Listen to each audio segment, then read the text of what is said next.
Madriaga sa impeachment proceeding o limitado lamang ang kanyang naging papel? Attorney Espisio. Sa totoo lang, Kadi, hindi ko siya kilala. At hindi ko alam yung mga sinasabi niya. That alone proves na walang relevance yung sinasabi niya. Ngayon, napapanood natin yung statement niya, supplemental affidavit. Kinikwento niya lang naman na kung paano siya nagtransaksyon, bumili daw ng mga Ducati. Asaan yung connection mo kay VP Sara dyan? Asan yung mga specific instruction? Asan yung personal na affiliation ninyo? Wala naman. Hindi nga kita kilala. Ang boring-boring mo magsalita. And by the way, madam, sa sinabi mo nagpapasikat kanina doon sa loob ng committee, hindi natin kilala tong mga tao nito. Ang papangit nilang lahat, lahat sila mukhang effeminate. Ang pinamukhang masculine na dyan ay si Laila de Lima.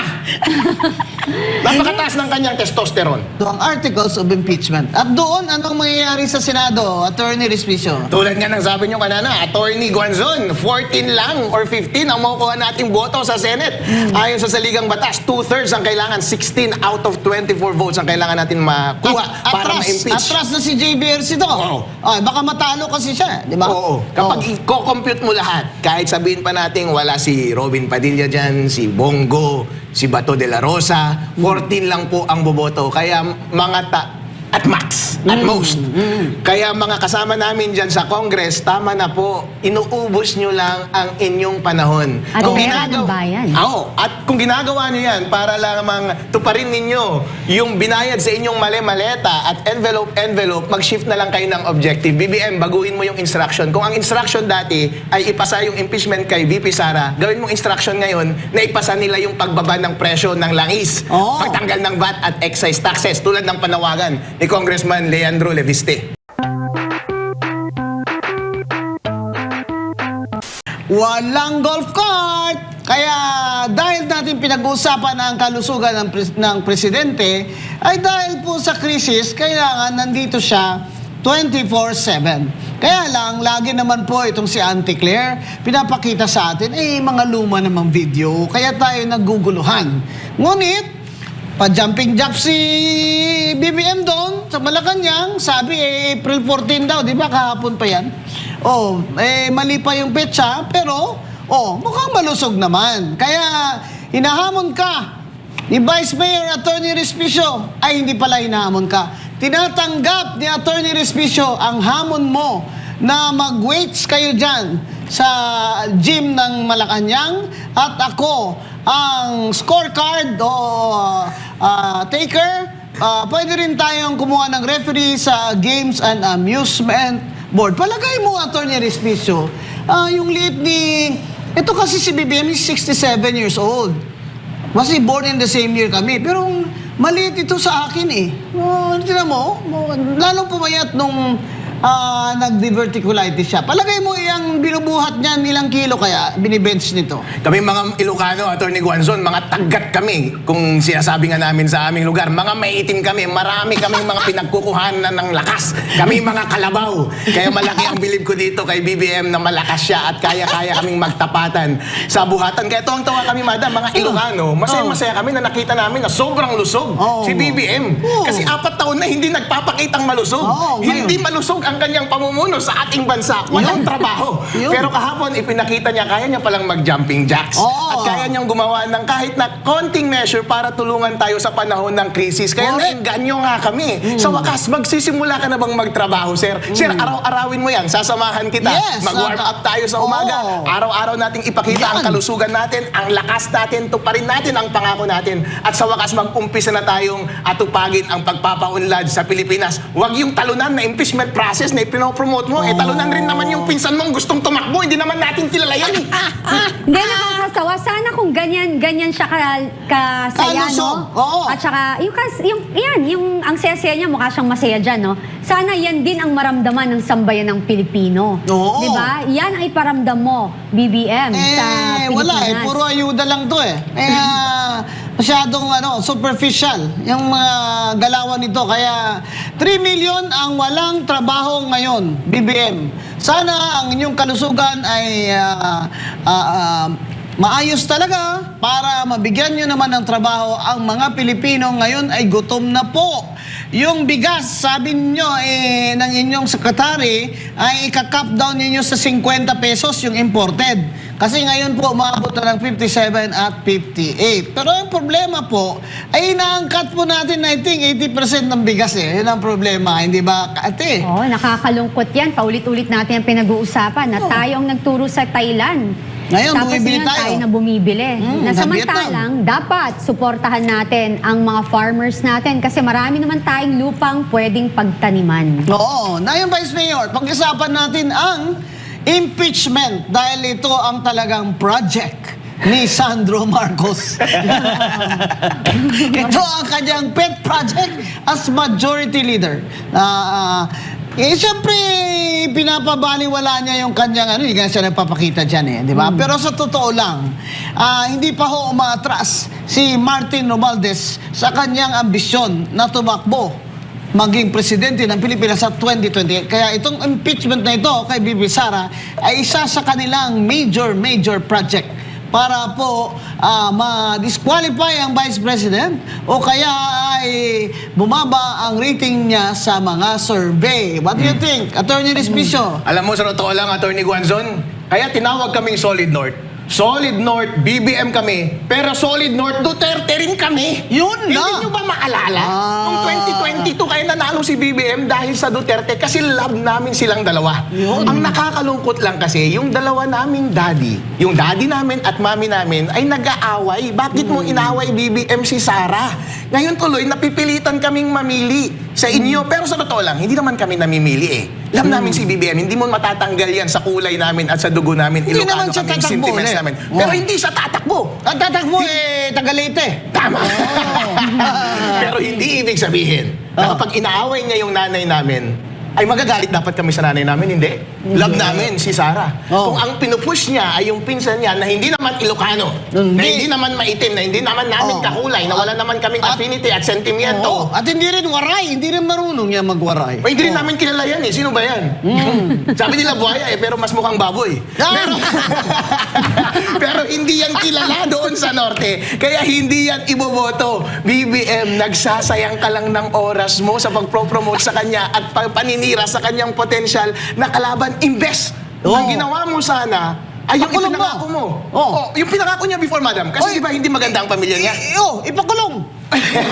Di ba sabi ni Ombudsman Rimulya, lalabas na sa Mayo, pakukulong niya si Martin Luther King Romualdez sa kasong plunder. Palagay mo, mangyayari ba yan, attorney? Ay, tingnan natin, abangan natin. Pero itong si BBM, sana magbago siya ng puso. Huwag masyadong resentful bossing dahil tinulungan kayo ng Duterte para maging presidente ng Pilipinas. Binigyan po kayo ng pagkakataon na i-redeem ang pamilya ninyo. At pinalibing pa si FM. Tama. Exactly. I-redeem ang lahing Filipino kasi nung presidente ang kanyang tatay, yun lamang yung panahon na may pride ang Pilipinas at nung presidente si Digong Duterte. Pero ano ang ginawa niya? Akala natin hindi niya naman nauulitin siguro yung pagnanakaw.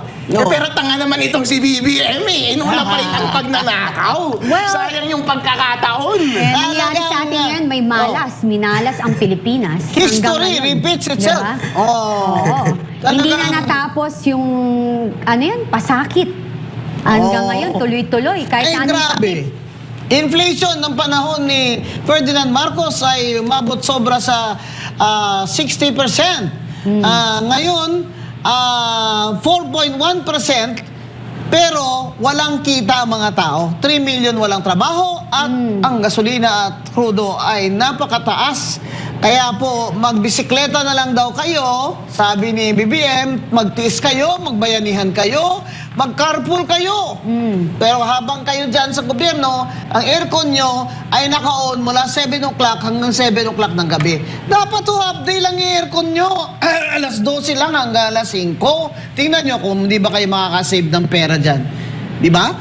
Ano pa kaya ang pwedeng gawin ni BBM, Attorney Respicio? At saka itong kainitan na ito, Atty. Guanzon, nasa natural habitat namin yan eh. Mahilig kami magpawis at magpaaraw, kaya ang itim-itim naming lahat. Pero more than any economic policy, ang hinihintay namin kay BBM ay yung moral leadership. Sabi nga ng ex ko, yung quality time. Kaya niya ako brinake kasi wala akong quality time sa kanya. Kaya itong mga Ilocano, kahit love namin siya, tulad ng ex ko dati, love niya rin ako, love ko rin siya. Dahil wala siyang quality time sa atin at walang moral leadership and support, gusto na rin namin makipag-break sa kanya. Yun. Pero bossing, sa totoo lang ha, Palagay mo, Ilocos Norte ay solid north pa rin? Ay, hindi, bossing. Ay, madam, solid north for BBM. Hindi natin may tatanggihan, madam. Kahit ako sa puso ko, kapag tignan mo sa loob niyan, may BBM Pero pa rin pag hindi nakasulat si yan. BBM ang kandidato, walang solid north. Walang solid north para laban kay Sara. Yun ang kailangan nating establish. Walang solid north laban kay Sara. Pero may solid north para sa mga Duterte. Kung iisipin mo ngayon, meron bang kalaban si Sara behind whom ay susuporta ng solid ang Norte? Wala. Dahil hindi namin sila kilalang lahat. Oo nga, no? Kasi nag-BBM Sara kayo dun, no? O BBM Sara po. At sa katunayan nga po, kaya nanalo si BBM dahil pumunta si Sara sa Isabela noon. Merong panahon na nangampanya sila sa Isabela, hindi pumunta si BBM. Ang pumunta lang si VP Sara. At lahat, daan-daang libo at milyon lumabas sa kanilang bahay at sinalubong si Sara. Ganon siya kapopular doon. Kaya nagtatakap kami, bakit inaaway ni BBM si Sara? Si Sara ang nagpapanalo sa kanya nung tumakbo nga siyang Vice President. Ito kasi si Martin Ito pahamak ito si Martin kay BBM talaga. Wala pa isang taon, sinaksak mo na kasi. Ito talaga yung plano. Gusto mo talaga ikaw magpresidente, hindi yung vice president. Kaya nangyari to, kaya nagka-maleta-maleta kayo dyan, lahat ng ayuda dyan, dahil binotbayin nyo naman yata dyan, Speaker Martin Tsaka tatlo-tatlo na kayo dyan, asawa mo at anak mo, yung driver nyo, sama nyo na next time. Para naman all in the family na talaga. Kung sa bagay, si Isidre, di ba, dati mo lang naman, go for this, go for that. May nagsabi sa akin, Mama Bing, na si Isidre daw nakatira sa Corinthian. Oy, bongga. Kung totoo yan, di ba, pakicheck nga, ano bang negosyo ni Isidre? Ang mahal kaya ng property sa Corinthian? Walang negosyo. Dati daw, taga Marikina yan Taga Marikina daw yan dati. Hindi natin alam saan sa Marikina. Pero kung napunta na siya doon sa mga first class subdivision, kailangan na po makita ang salen ninyo. Yan. Kasi So, hinahanap pinag-uusapan nila ng salen, Attorney Respicio. Palagay mo kaya tama ito na ang salen ni BP Sara ay gustong i-require ng Justice Committee para daw makita na talagang nagnakaw siya. Maling i-require ang SALN para madiskubre ang cause para siya ay i-prosecute for impeachment. Totoo yan, nasa saligang batas na may hearing. Pwedeng mag-hearing ang Committee on Justice at linagay nila sa rules na merong hearing din. Pero yung hearing na ito, kasama ba yung compulsory process to subpoena para magkaroon ng fishing expedition, magdiskubre ng ebidensya? Hindi po. Dahil nandun mismo sa House Rules ay dapat doon sa complaint, kompleto dapat yung allegation of facts para mag-establish ng case. Ibig sabihin po niyan sa pagboto, kung sufficient yung allegation, sufficient in substance, yung complaint ay dapat in-identify yung offense, yung 5 grounds ng impeachment, in-identify yung elements, at meron dapat facts to support those elements. Ang tanong, meron bang facts to support them? Hindi po kompleto. Dapat to begin with, kompleto na para ka makapagboto kung sufficient in substance yung complaint. Hindi yung after the fact ka magdidiskubre. Dahil ang stage ng Committee on Justice ay accusatory stage. Ang judicial stage ay nasa Senate. Doon ang trial. Hindi mo pwedeng ipagkait sa Senate or hindi mo pwedeng agawin sa Senate the power of compulsory process to subpoena witnesses and evidence dahil hindi pwedeng madoble-doble sa isa't isa. Ngayon, sinasabi nila may hearing. Kapag may hearing, hindi porket may hearing ay kailangan na ng trial. Hindi po. Kasi halimbawa, sa ligang batas, meron ding hearing kapag appointments. Pero wala kang karapatang magsubpoena doon kapag hindi pumunta yung tao. Hindi mo pwedeng iparesto yun. Hindi ka inquiry in aid of legislation. May hearing lang para may pagkakataong marinig or sumagot yung kalaban, pero hindi ka pwedeng dumiskobre or maghanap or mangisda ng ebidensya na gagamitin mo. Para siya i-impeach. Ayan, Justice Ascuna agrees with you. Sinabi niya, this is a major fishing expedition. Yung pagsabpina na yan ng kung ano-ano. Kasi, dapat, kung ano na naka-attach yan sa complaint, yun na yun. Doon kayo bumatay ng inyong sufficiency in form and substance. Ngayon, sa tingin ko, Attorney Respicio, ang House Committee on Justice ay siyang nagmimistulang abogado ng mga complainants dahil sila ang nagkukuha ng iba pang ebidensya na para magamit laban sa kay VP Sara. Kahit na po ang rules dyan ay masyado namang vague. Kasi itong si Chair Luistro ng Justice Committee ay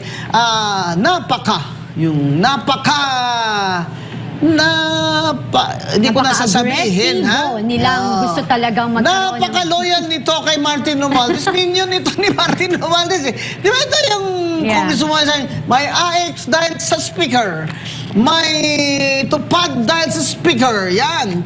Kaya po hindi maniniwala ang tao na this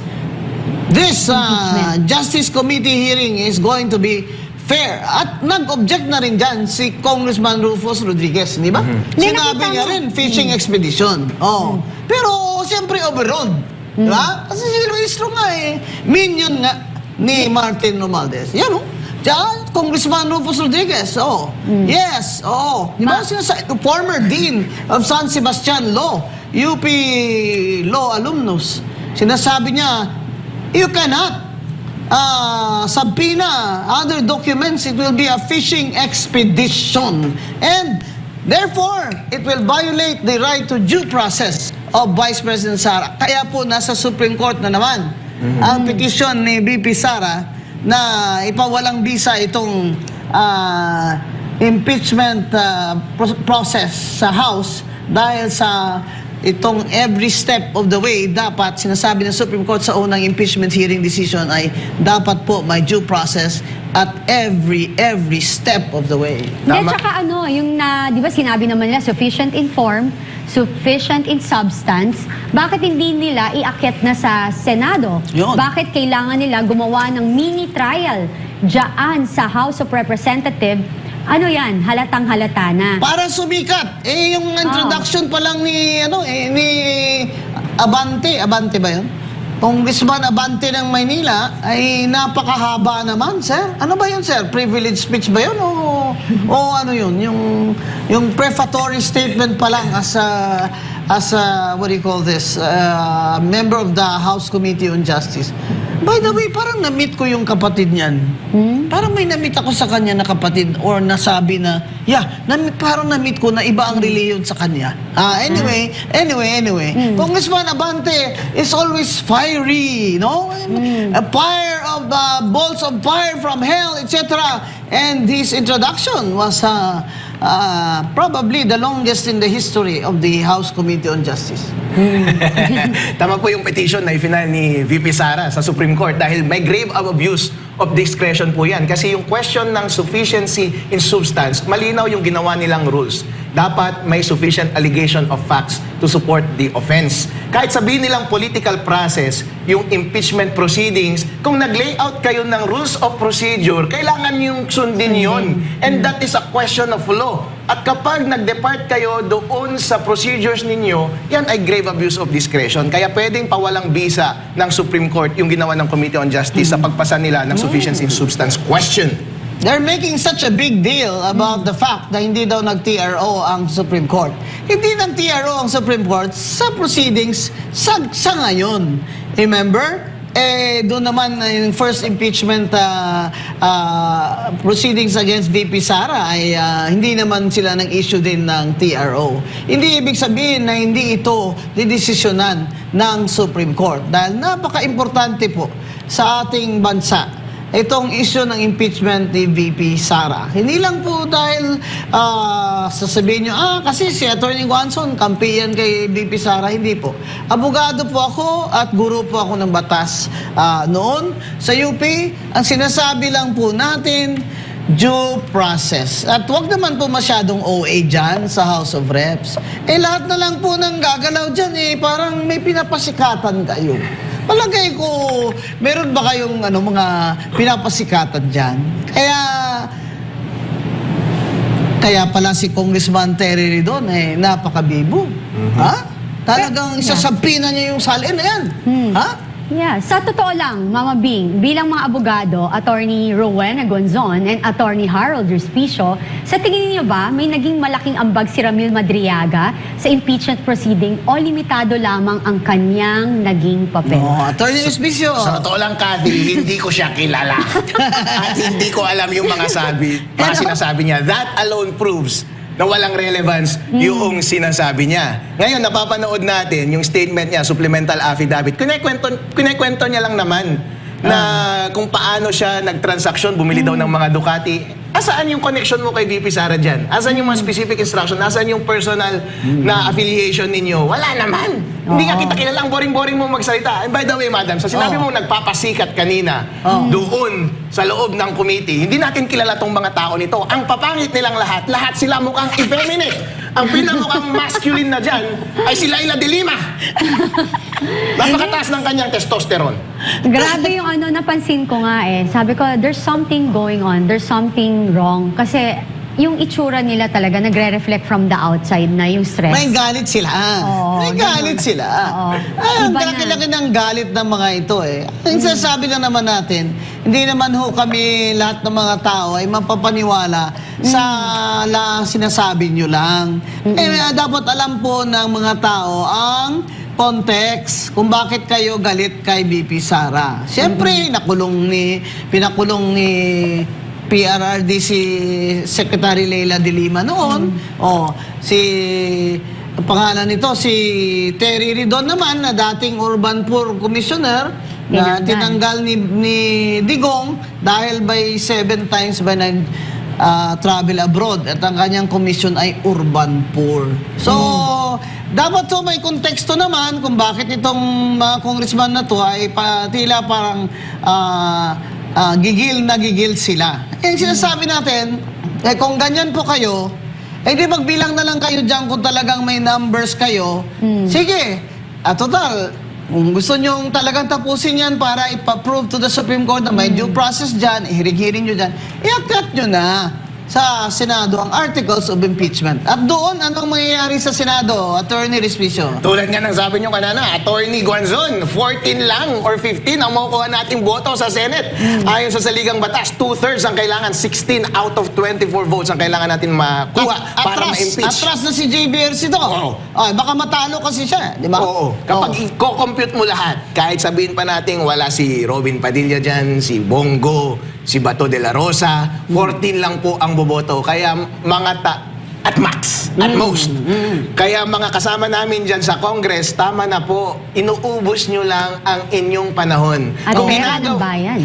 At kung ginagawa nyo yan para lamang tuparin ninyo yung binayad sa inyong mali-maleta at envelope, mag-shift na lang kayo ng objective. BBM, baguhin mo yung instruction. Kung ang instruction dati ay ipasa yung impeachment kay VP Sara, gawin mong instruction ngayon na ipasa nila yung pagbaba ng presyo ng langis, pagtanggal ng VAT at excise taxes, tulad ng panawagan ni Congressman Leandro Leviste. Correct. Dapat na para kami maging pro-BBM naman, tanggalin mo na yung VAT, sir. Tanggalin mo na yung VAT na yan.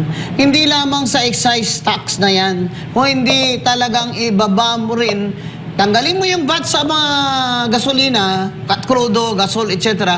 At babaan mo na yung VAT na yan sa mga basic commodities, lalo na po sa gamot. Kasi hindi na po talaga kaya ng Pilipino, BBM.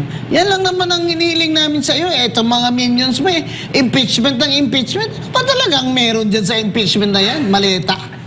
Yes, by the way, Attorney Respicio at Mama Bing, humiling ang United People's Initiative sa Korte Suprema na obligahin si Ferdinand Marcos Jr. na sumailalim sa hair follicle drug test at ilabas ang resulta. Ayon sa grupo, Mama Bing, may karapatan ang publiko na malaman ang kalagayan ng Pangulo, lalo na kung makakaapekto ito sa kanyang kakayahang mamuno. Dagdag pa nila, mahalaga ang transparency upang mapanatili ang accountability ng pamahalaan at ang tiwala ng mamamayan. Kakasaba ang Korte Suprema sa tingin nyo? Abay, 3 taon na wala pa rin hair follicle test. Ako nga, ang hamon ko nga, di ba? Katulad ng mga lumalabas na iba't ibang comment at opinion na peke ang video, may sakit siya, para matapos na. So, sabi ko nga, mag-live. So, total, mahilig naman si Auntie Claire mag-live. Mag-live si Auntie Claire, o kaya mag-press con kasama lahat ng mainstream media, walang pili. Live. Tapos papasok tayo dun sa comment section, tapos sasagutin tayo. Mag-live si BBM. Si BBM Araw-araw mag-live siya. Ganon. Tapos magsilbi na sa bayan. Kasi ang nakikita ko dito sa nangyayari sa House of Representatives, alam nila na hindi papalo ang impeachment. Pero ang kanilang target talaga or mission, isiraan lang talaga si VP Sara. Para bumaba sa survey. Yes, yun lang. Pero ang nagkamali sila dyan, Kasi ilang taon na nilang sinisira, wala nang bago. Oo. Obvious na obvious at halatang halata, kaya nila ginagawa yan, may natatakot makulong. Si Paolo Marcoleta, si Rufus Rodriguez, ang hirap talaga pag minority, no? Ang galing-galing na abogado niya, no? Pero ayaw nila pakinggan, wala kang magagawa dyan kung Rufus. Talagang, alam nilang fishing expedition yan, pero majority sila dyan, Kaya,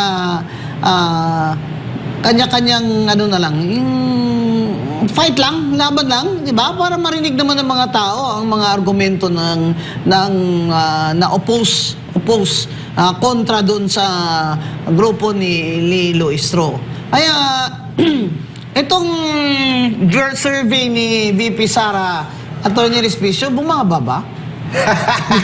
Mas tumaas. At sinasabi ko po sa inyo, maraming mga respondent dyan ang galing sa Norte.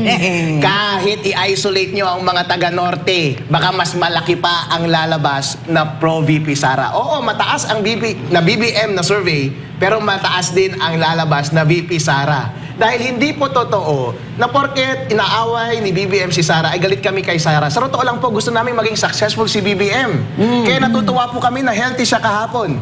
At meron siyang ginagawang mga konting hakbang kahapon. Ang gusto namin gawin niya ay iniengganyo namin siya na araw-arawin niya ang paggawa ng mga mabubuting bagay. Magpakita siya sa taong bayan araw-araw ng malusog. At susuportahan namin siya sa pagpapaunlad ng Pilipinas. At tama na ang pang-aaway mo kay VP Sara Duterte. Dahil pang-ubos lang po yan ng oras. Hindi po namin yan gusto. Ayaw po namin na nag-aaway ang aming mga magulang sa aming tahanan. Tsaka yung pag lagi kang galit BBM kay VP Sara, sumasakit ang atay mo dyan alam mo? Tumitigas ang atay mo dyan, yun sabi ng mga doktor Pero eto pa, BBM, para sa mga Ilocano, bakit hanggang ngayon di mo nilalabas yung tobacco tax? Di ba yung tobacco tax na yan, incentive yan sa tobacco farmers? Sabi ni Gov. Chavit Singson sa akin hanggang ngayon hindi mo nilalabas Talagang gusto mo talagang ipitin ang mga kapwa mo Ilocano o talagang ayaw mo lang kay Chavit Singson? Yung excise tobacco taxes, Attorney Rowena Guanzon, isa yan sa pinakamalaking source of income ng mga taga-Norte. Competitive advantage namin yan over sa mga taga-Visayas at Mindanao dahil sa North ay meron kaming thriving industry of tobacco. Virginia tobacco. Virginia! Gusto natin yan. Virginia. At saka broadleaf. Yung mga excise taxes na yan halos katumbas or even doble pa ng mga nakukuha naming budget mula sa national. Kaya napakalaking pera ang pwede namin makuha mula sa tobacco excise taxes. Hindi naman nilalabas. Paano yung malaki? Pero lista lang pala sa tubig yan Parang inutang lang ni BBM yan sa inyo. Pinramis niya. Hindi alam ba ng mga Ilocano yan? Alam yan. Baka inilabas na pero sa ibang bulsa lang napunta. Baka kasama sa maleta. Oo nga. Actually, kahapon may nabasa akong post from Kong Paolo Marcoleta. Again, may panawagan po siya. Ang sabi niya, I urge the President to call for a special session of Congress to act on proposed legislative measures that will provide our people immediate relief from the oil crisis. Hindi na kinakaya ng mamamayan ang pasanin, sobrang bigat na. Sinabi din ng Department of Finance o DOF nitong Martes na ang pagsuspindi ng excise tax sa gasolina at diesel ay hindi magbibigay ng makabuluhang ginhawa sa kabila ng pagtaas ng presyo sa mga nakaraang linggo. Inflation. Ayon kay DOF Secretary Mama Bing at Frederick Go, batay sa pagsusuri ng Development Budget Coordination Committee or DBCC, malabong magdulot ng malaking epekto ng pagsuspinde ng excise tax sa diesel at gasolina dahil anumang pagbaba sa presyo ng mga gasolinahan ay magiging minimal at maaring mabawi rin ng umiiral na galaw ng merkado. Anong masasabi niyo dito? Naku po, Attorney Harold, Respicio at saka Combing. Nakakairita. Go, Harold. Kathy, extraordinary times require extraordinary measures. Magkakataon mo na ito, BBM. Ipakita mo na ang lakas ng Ilocano, ang pagiging decisive mo. Go, BBM. Go. Galingan mo, bossing. nandito kami buong Pilipinas na sumusuporta sa'yo. Lahat ng resources mo, ibuhos mo sa pagtatanggol mo at pag-rescue mo ng iyong mga kababayan at kalahi. Yung mga mali-maleta ninyong ibinigay sa mga congressman, itigil mo na yung instruction ng impeachment. Sabihin mo sa kanila, i-expedite na lang nila ang pagpasa ng Taas mga na. legislative measures para ibsan ang kahirapan ng iyong mga kababayan ngayong panahon ng krisis.